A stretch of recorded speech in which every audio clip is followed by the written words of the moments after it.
And I guess as soon as you get out, you hit the studio. Oh yeah, for sure. I hit the studio and start recording shit. Of course, I had this planned out for 3 years. Right. Well, you had what, 209 songs written? 209. And since then, you dropped videos. Yeah, I got one video. Fights Don't Matter? Fights Don't Matter. Yep.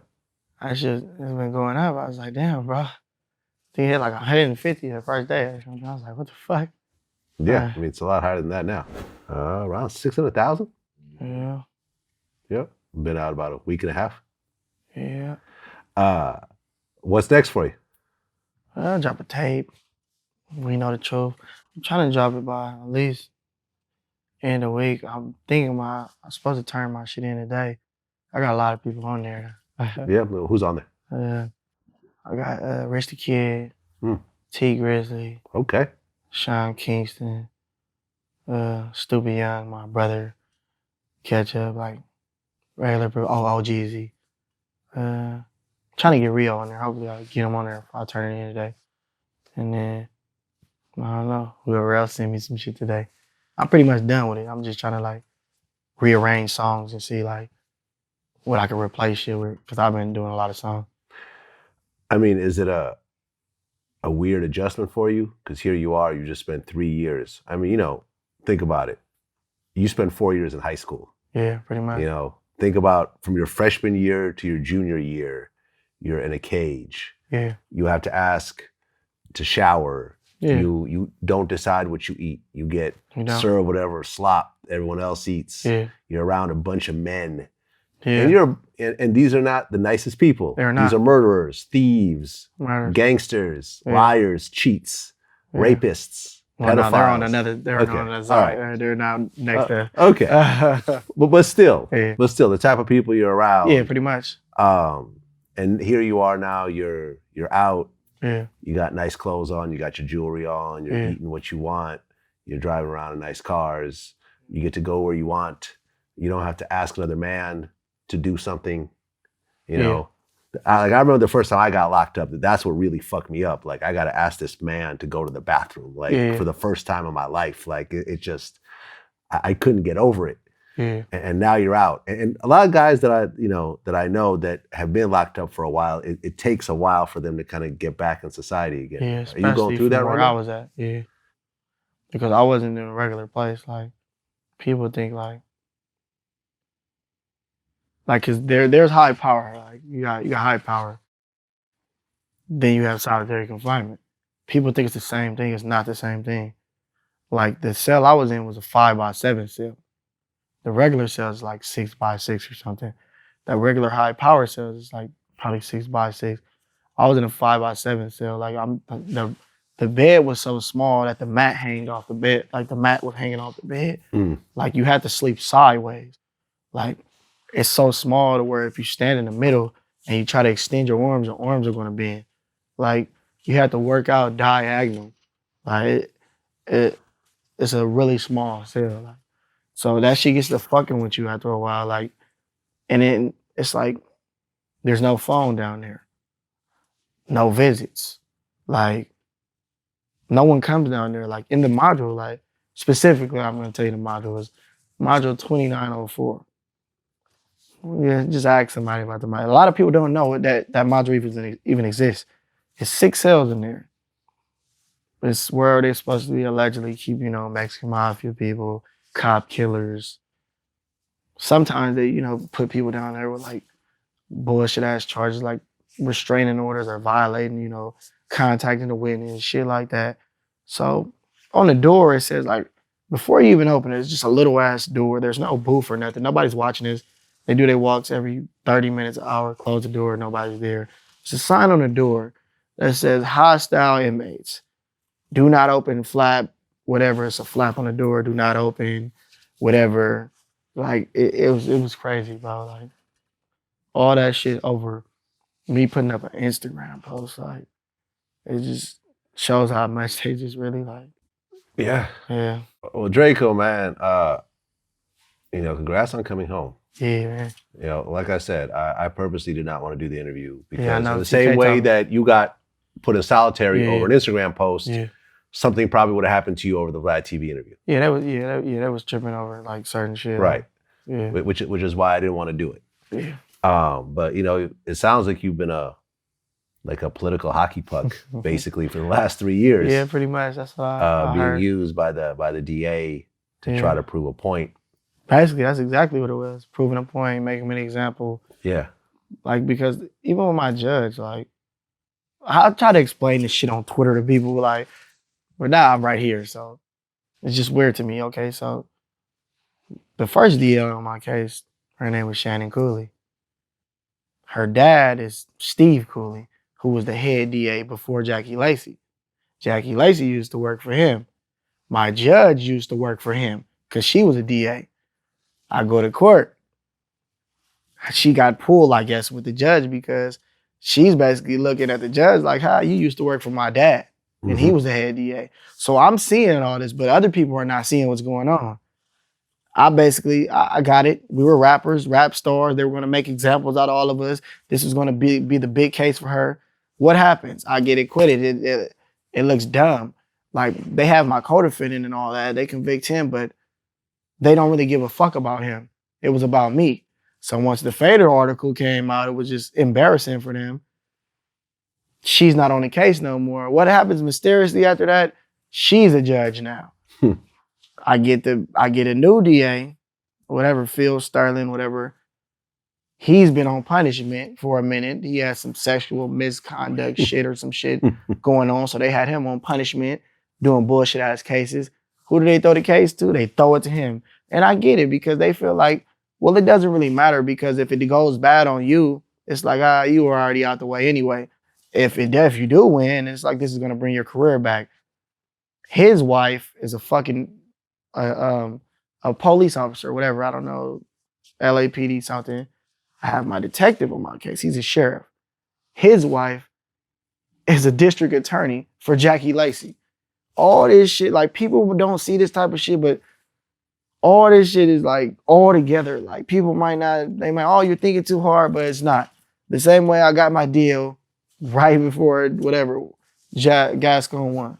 It's just like, it's crazy. Like, you never think like people will be this much like out to get people or like this evil, but I'm the prime example of that. Like, right, because they gave you the deal so they could have one more win on their record. Pretty because much. The next DA would have probably just dropped the charges. Exactly. That's what my lawyers tell me. Pretty much. Because they told me he already knew about my case. So you could have rolled the dice and said, okay, this next DA is going to drop the charges, but what if he doesn't? Exactly. I could have, but like, yeah. At the end of the day, he's still a prosecutor. Yeah, man. I mean, honestly, listen, I haven't gone through too much criminal shit myself. Yeah. I'll be honest. But from everyone that I know that has gone through it, if you really want to completely halt the legal system, stop doing plea deals. Let everyone go to court and watch everything grind to a halt. Yeah, exactly. The whole system is built off of plea deals. The whole system is built off of scaring people with football numbers. Yeah. And getting them to tell on each other and whatever else, just so you could have a really great record to show, look at all the people you've convicted. Well, you haven't really convicted all these people. You just scared them into taking pleas taking gang enhancements, of things that they may not have even done. Yeah. And I don't know. Just to go home.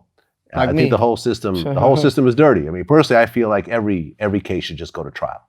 Pretty much, yeah. You know what I'm saying? And then you'll get to see what really goes on.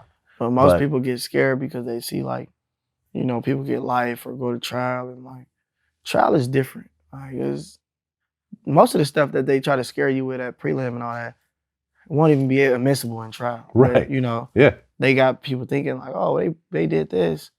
But then again, it's stuff at trial, you know, you might get a judge like I had that's just gonna let everything in and doesn't care. No arguing, no motions, no nothing. Let it in. Doesn't matter. That's what I had to deal with. So that's why I was going back to trial anyway. Yeah.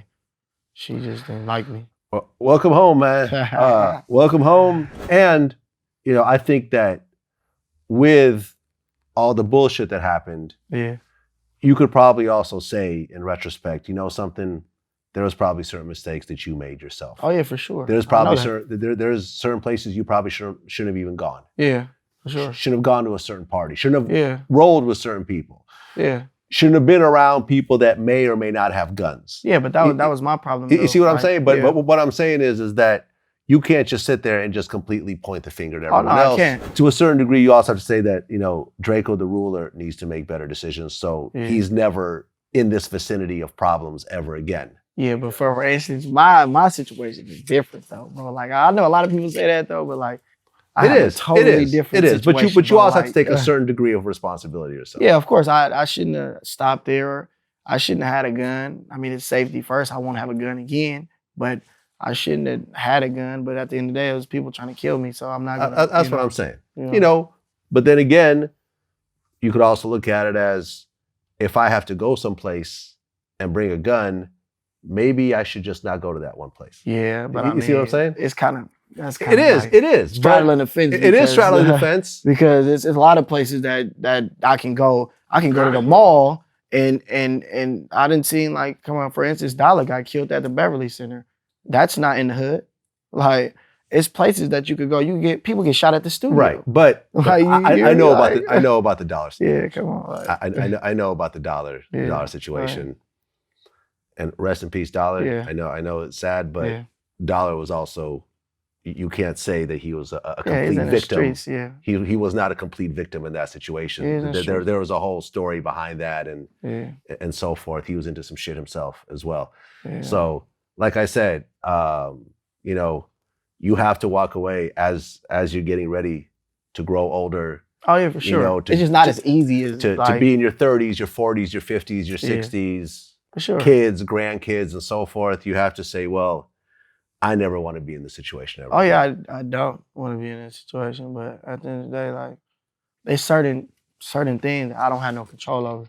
Like, it's people that still holding on to things that I don't know what they holding on to, because it really doesn't matter to me because I don't care. But I'm not going to go out my way like driving in the hood and doing all that other stuff, because people are haters. Like, at the end of the day, I'm pretty sure you've seen it. Like, nobody wanted me to get out. It's people that wanted me to get out that, like, fuck with me genuinely, but it's a lot of people that don't want me to get out.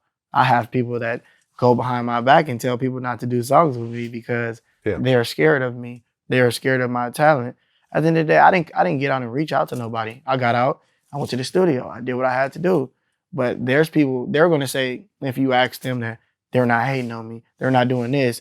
I never said nothing about this man, but behind closed doors, they're telling people, don't do this, don't fuck with him, fuck that nigga. Like, come on, like, so this little shit that I'll be having to deal with, that I'm trying to work on myself, because at the end of the day, like, I only been out, 9, 10 days, some shit like that. And the environment that I was in, like, the littlest shit, like, can cause something, like, especially, like me being in solitary confinement. Like, I tell people this shit all the time. It doesn't do nothing but make you worse. It doesn't make you better, because you're dealing with killers and people they're not playing no games. Like, nothing is for play. Everything is serious. You have to really listen to shit that people say when they say things. You have to literally sit there and listen, like, okay, like, somebody might be like, hey, bro, like, all right, can you change the channel for me, or some weird ass shit? And you just sitting there like,